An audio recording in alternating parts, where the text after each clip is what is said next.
Mám tu aj horálku. A dáme to do vody, uvidíme, či sa to rozpustí. A ak nie, tak nevadí. Nejaké pokusy som si urobila už skôr, lebo som omylom to vypla.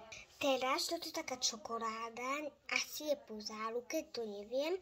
Skúsime dať ju do vody a uvidíme, či sa nám čokoláda rozpustí. A mám tu aj takýto papierik, uvidíme, či sa nám ten rozpustí. Teraz tam dáme toaletný papier.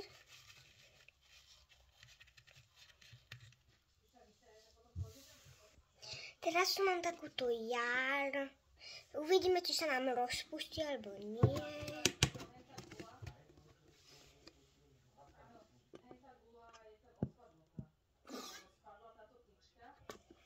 Ale počúvajte, nikdy nechutnajte to, čo vy rozpustíte, lebo potom, aj keď viete, čo tam je.